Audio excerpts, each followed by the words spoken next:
नमस्कार। NDTV India में आपका स्वागत है। मैं हूं मनोरंजन भारती।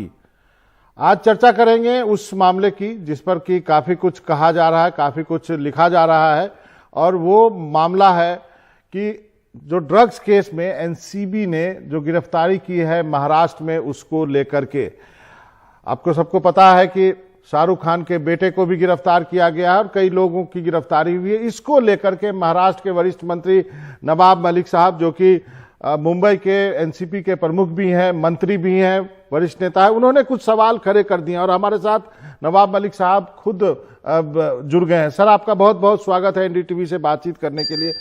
आपकी क्या आपत्तियां हैं यदि किसी को कोई ड्रग केस में गिरफ्तार किया जाता है किसी क्रूज पे से? देखिए, ऐसा है कि 35 साल से देश में एनडीपीएस एक्ट बना, एजेंसी बनी, जोनल ऑफिसेस बने, लेकिन कभी भी इस एजेंसी पे किसी ने सवाल नहीं खड़ा किया। राजीव गांधी जी ने कानून बनाया कि देश से नशा मुक्ति हो, नई पीढ़ी को बचाया जाए, लेकिन जिस तरह से पिछले 1 साल से जो नए जोनल डायरेक्टर आए, उनके आने के बाद सुशांत सिंह का मामला मुंबई शहर में शुरू हुआ, रिया चक्रवर्ती की गिरफ्तारी, उसके बाद लगातार फिल्म के लोगों को सम्मन भेजना, बुलाना, बातचीत करना, सारी मीडिया को पहले उपस्थित कर देना और सिर्फ पब्लिसिटी के लिए सारी चीजें की जा रही है। ये सच्चाई है।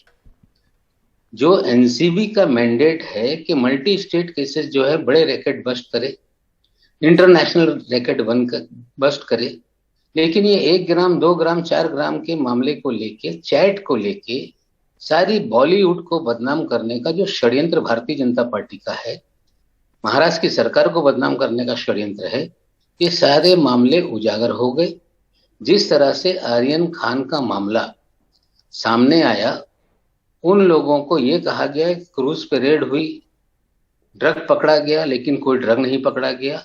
जो सैंपलिंग दिखाई गई वो एनसीबी के कार्यालय के फोटोज वायरल किए गए और 2 लोग, जिसमें एक भारतीय जनता पार्टी का उपाध्यक्ष, वो कहाँ का है पता नहीं, अब बोलता है वो कार्यकर्ता है, कार्यकर्ता प्रधानमंत्री कार्यालय में, कार्यकर्ता गृह मंत्री कार्यालय में, कार्यकर्ता नड्डा साहब के साथ, महाराष्ट्र के सभी नेताओं के साथ। ठीक है, कार्यकर्ताओं का इतना सम्मान है, उस पर हमें आपत्ति नहीं, लेकिन एक बीजेपी का नेता किसी को हैंडल करके ले जाता हो, एक वो व्यक्ति जिसका नाम गोसावी है, केपी गोसावी, जो बहुत सारे मुकदमों में फरार घोषित है, वो एनसीबी के दफ्तर में खुलेआम आए जाए, पुलिस वाले रोकें तो दादागिरी करके बलजबरी वो जाए।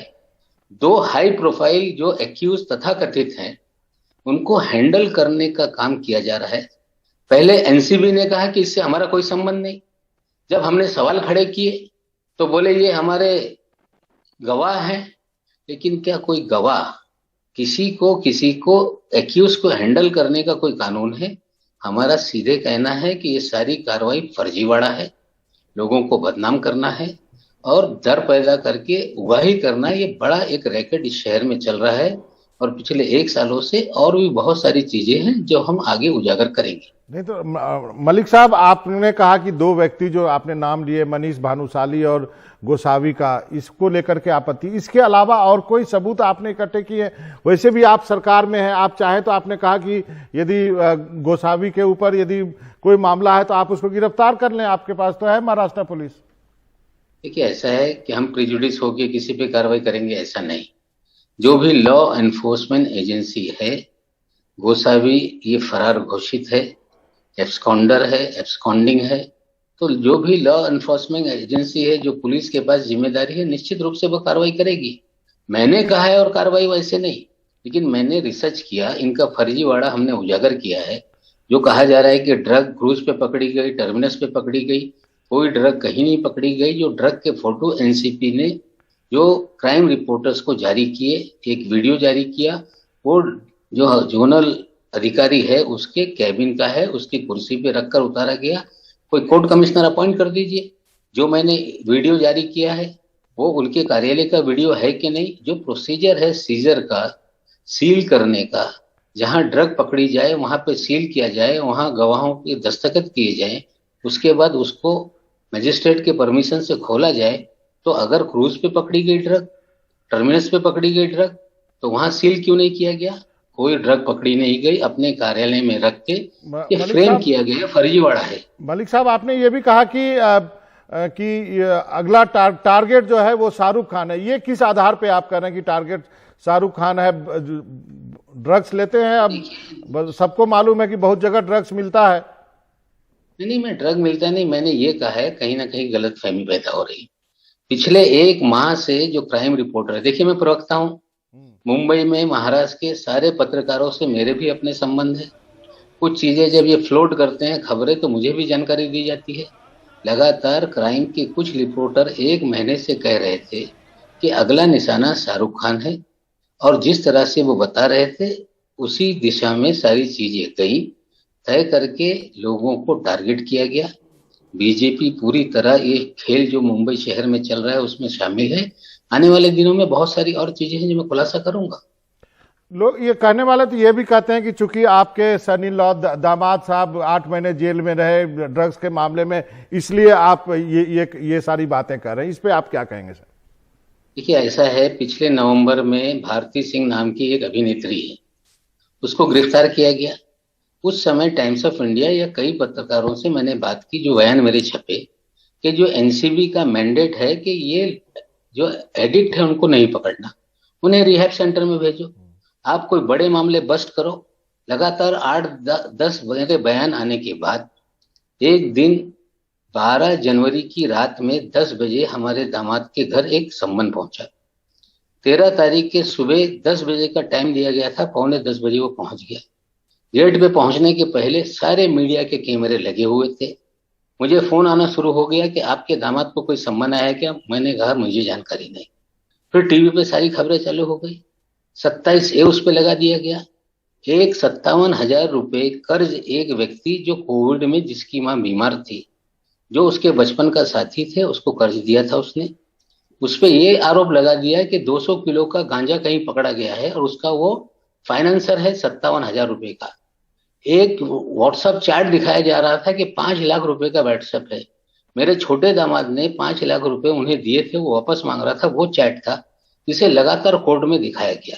अब चार्जशीट फाइल हो गई है, मैंने आज तक उस पर कोई खुलासा नहीं किया। चार्जशीट में जो गांजा बताया गया, सीए रिपोर्ट आ गई। 6 महीना जिस दिन पूरा होता है उस दिन रिपोर्ट आती है। उसमें कोई भी कॉन्ट्राबैंड है नहीं, कोई भी उसमें एनडीपीएस एक्ट में आने वाली चीज नहीं। तंबाकू को गांजा बताकर उन लोगों को फ्रेम किया गया। ठीक है, न्यायालयीन लड़ाई है, जमानत हो गई, हम क्वैश के लिए हाईकोर्ट में जाएंगे, हर जाने के लिए जाएंगे। आज तक मैंने कहीं बात नहीं की थी, आज आपके चैनल पे ये बात कर रहा हूं। मैंने पहले दिन कहा था कि कानून से कोई व्यक्ति बड़ा नहीं। लोगों को लग रहा था कि सिर्फ दामाद के लिए, कोई अधिकारी भी कानून से बड़ा नहीं है, पत्रकार भी कानून से बड़े नहीं।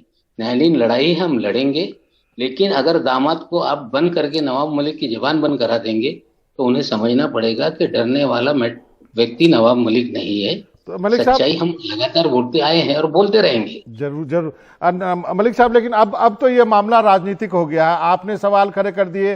अब हेडलाइन बन रही है कि एनसीपी जो है पूरी तैयारी के साथ जो है एनसीबी को जो है वो कटघरे में खड़ा कर रही है, बीजेपी जो है उनको बैक कर रही है। अब तो ये लड़ाई सेंटर बनाम स्टेट, और उधर से स्टेट वालों ने ड्रग्स कल ही जब्त कर लिया कुछ किलो। देखिए ऐसा है कि पिछले 1 साल में जितना स्टेट का एंटी नार्कोटिक सेल है, उसने 1 ग्राम 2 ग्राम 5 ग्राम की कार्रवाई नहीं की। 5 किलो 10 किलो 20 किलो 50 किलो के ड्रग्स को सीज किया है। जो काम एनसीबी का था वो एंटी नार्कोटिक सेल मुंबई का कर रही थी, और जो एक पुलिस थाने का काम था 2 ग्राम पकड़ने वाला, वो एनसीबी कर रही थी। वो किसके पास पकड़ रही थी? जिनको पकड़ने से या जिनकी खबरों से मीडिया में कवरेज मिलेगा। सारा खेल मीडिया में कवरेज का चल रहा था, डर पैदा करने का, उगाही करने का। ये जो सारे गुरु और गुरु घंटाल घूम रहे हैं, इनके जरिए बड़ी उगाही भी इस शहर में शुरू है।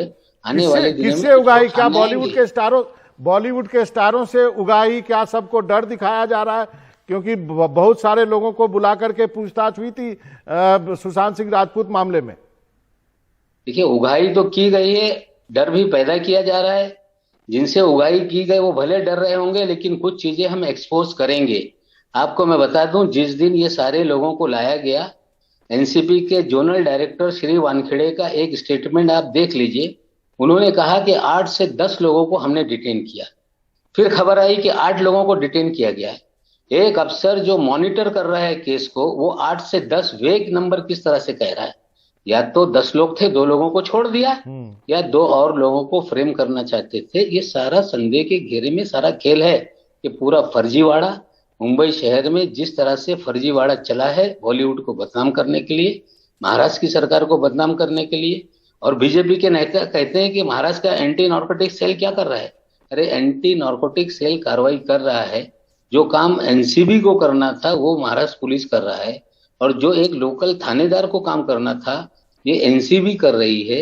ये बदनामी करना, पब्लिसिटी करने का खेल है जी। इसी को एक्सपोज करने का काम हम लोग कर रहे हैं। एक अंतिम का सवाल है, फिर आप इसका मतलब एनसीपी मजबूती के साथ खड़ी है शाहरुख खान के साथ? शाहरुख खान के साथ नहीं, ना इंसाफी के साथ हम खड़े हैं। गलत कामों को उजागर करने के लिए खड़े हैं। और हमें लगता है कि बॉलीवुड को बदनाम करने की साजिश, इन्हें लग रहा होगा कि योगी महाराज के उत्तर प्रदेश में बॉलीवुड चला जाएगा, तो सपना देखना बंद कर दें। जी, बहुत बहुत शुक्रिया नवाब मलिक साहब। अब आपके अगले खुलासे का इंतजार होगा, और जब आप वो खुलासा लेकर आएंगे तो फिर आपसे फिर एक बार फिर मुलाकात करेंगे। बहुत बहुत शुक्रिया सर, आपने वक्त निकाला एनडीटीवी से बातचीत करने के लिए। धन्यवाद सर।